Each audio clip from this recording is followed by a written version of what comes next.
l'agence Sovimo vous présente les clés de l'immobilier. Visez haut, visez beau, visez Sovimo.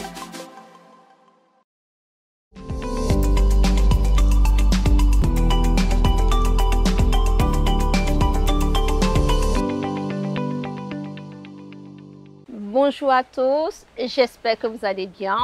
Aujourd'hui, dans notre émission Les clés de l'immobilier, je reçois à nouveau Anne qui me fait l'honneur d'être là et qui va nous parler d'un sujet extrêmement important, le DPE.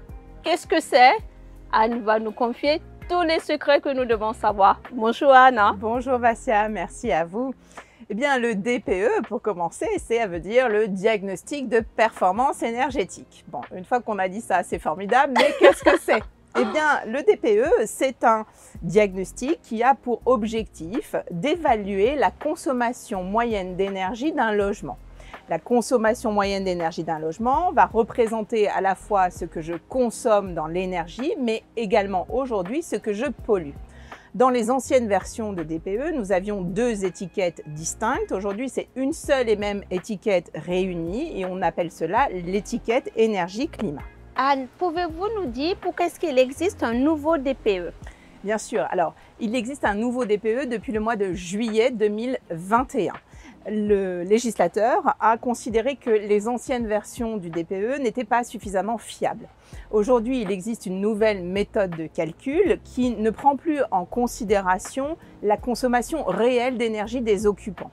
On part du principe que c'est le bâti qui, par toutes les données que nous allons rentrer à l'intérieur de notre diagnostic, va donner un résultat sur une projection de consommation d'énergie. Donc c'est ce qu'on appelle aujourd'hui une méthode de calcul qui porte un nom qui s'appelle 3CL. C'est un peu technique, mais en tout cas, c'est la méthode des relevés sur site. Je vous remercie pour cette précision qui nous permet de pouvoir vraiment comprendre quelle est l'importance de ce nouveau DPE et pourquoi il a été mis en place. Que prend en compte le nouveau DPE? Eh bien, le nouveau diagnostic de performance énergétique va porter une attention toute particulière désormais sur les systèmes de ventilation, par exemple. Autrefois, elles étaient recensées mais pas détaillées.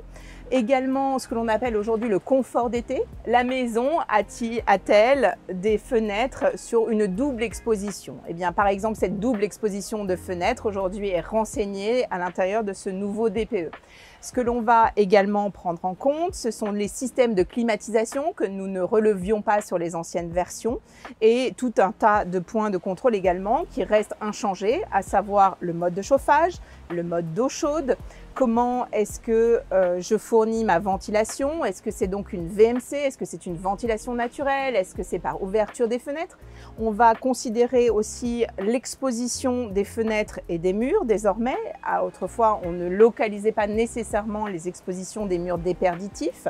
Et puis, évidemment, la prise en compte de l'isolation des murs, du sol et du plafond qui vont avoir une importance colossale sur le résultat de l'étiquette énergétique. Voilà pour les changements essentiels. Et autre chose, très important, non plus cette fois-ci sur les relevés techniques de la maison, mais sur le sens, encore une fois, et jusqu'où va ce DPE.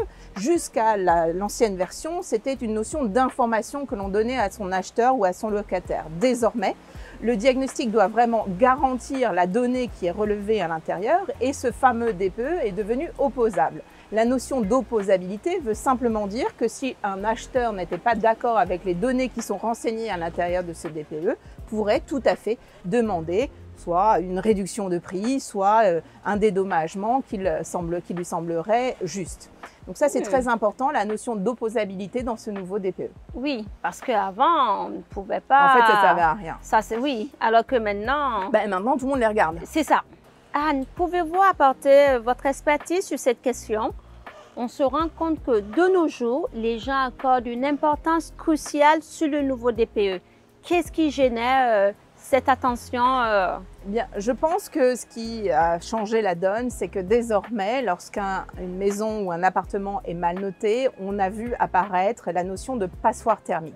Oui. La passoire thermique, c'est lorsque ma lettre est très mal notée et qu'elle descend dans les notions de F et G, par exemple. eh bien, il va y avoir des conséquences très importantes puisque aujourd'hui, il y a des pénalités qui sont prévues pour les propriétaires vendeurs et les propriétaires bailleurs. D'une part, dans la location, pour le moment, il y a gel des loyers pour les passoires thermiques et dans un second temps, il y aura interdiction de mise à la location de ces appartements. Oui. Donc, on comprend pourquoi les gens regardent ça de très très près. Et dans le cadre de la transaction, lorsque l'on est en face d'une passoire thermique, eh bien, le législateur a voulu un point supplémentaire de contrôle avant la vente, notamment avec l'apparition de ce qu'on appelle l'audit thermique. Eh bien, l'audit thermique, lui, a pour but, sur les passoires thermiques, d'aller encore plus loin et cette fois-ci, non plus de faire des recommandations de travaux qui pourraient permettre de sortir de cette étiquette, mais avec des obligations de travaux, finalement, à terme, qui permettront bien sûr de sortir de l'étiquette. Et les obligations de travaux qui seront listées à l'intérieur de cet audit énergétique doivent absolument être garanties, c'est-à-dire que si je vous dis demain, vous passez en pompe à chaleur, par exemple, le diagnostic qui est fait en termes d'audit garantit le bon résultat si je fais ces travaux demain. Donc la notion d'audit est primordiale et il faut bien rappeler aux propriétaires vendeurs que si aujourd'hui ils sont en possession d'un diagnostic énergétique, donc d'un DPE défavorable en passoire thermique, ils ne pourront pas signer la vente de leur maison sans audit énergétique, c'est indispensable. Alors précision importante, la passoire énergétique est soumise à l'audit énergétique uniquement sur les maisons individuelles ou sur ce qu'on appelle les monopropriétés. Mais on pense notamment majoritairement à la maison individuelle. Notez important que depuis l'arrivée du nouveau DPE, donc depuis le mois de juin d'il y a 2021, eh bien, on a, en tout cas dans notre cabinet, recensé à peu près 17% du patrimoine expertisé en passoire thermique. Anne, pouvez-vous nous dire à quel moment un propriétaire, bailleur ou vendeur doit faire appel à un diagnostiqueur pour la réalisation d'un DPE? Eh bien, le plus tôt possible, je dirais. Bien sûr, ce DPE, je le rappelle, est obligatoire pour toutes les publicités, pour toutes les signatures de compromis, pour toutes les signatures de bail et pour l'acte définitif. Donc évidemment, on comprend naturellement que ce DPE est à commander le plus tôt possible dans le cycle de vente. Je dirais donc que c'est dès la décision qui est prise de mettre en vente sa maison ou son appartement, ou même à la mise à la location, il faut immédiatement faire passer un diagnostiqueur. Parce qu'on a vu qu'il y avait des conséquences importantes, il ne faut absolument pas tarder sur le bilan énergétique de la maison, c'est primordial. Et puis, important, puisque ces diagnostics sont aujourd'hui obligatoires à la publicité, ça veut bien dire que lorsque je suis soit propriétaire particulier, client particulier ou client d'une agence immobilière, dès l'instant où je publie une annonce immobilière, il faut savoir que 83% des personnes qui regardent une annonce immobilière regardent le résultat du DPE. Donc aujourd'hui, c'est un point essentiel sur la condition d'achat finalement de quelqu'un ou même de prise à la location d'un appartement. Aujourd'hui, les gens deviennent attentifs et on le comprend aussi naturellement avec l'augmentation du coût de l'énergie. Il est naturel aujourd'hui de donner cette information le plus tôt possible dans le cycle de vente. Focus important également, l'audit énergétique dont on a parlé tout à l'heure, nécessaire et obligatoire sur les passoires énergétiques, sur les maisons individuelles et en monopropriété, est également indispensable dès la visite d'un potentiel acheteur. Donc c'est très important de savoir que je dois pouvoir donner ces documents à quelqu'un qui viendrait visiter ma maison.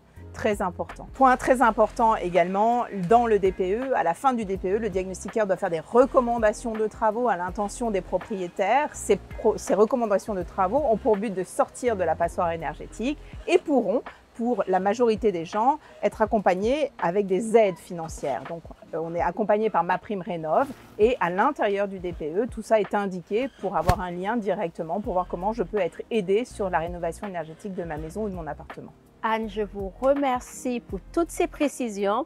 Nous avons tout au long de l'émission vraiment vu les différents aspects du DPE, les conséquences que ça peut avoir, les attentions particulières au jour d'aujourd'hui que les acquéreurs ou même les locataires ont et les aides que l'État peut mettre à disposition des propriétaires.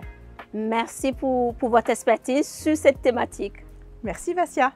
Nous avons été ravis de vous présenter l'émission. Nous vous souhaitons une excellente journée et à très bientôt dans un prochain épisode. Merci.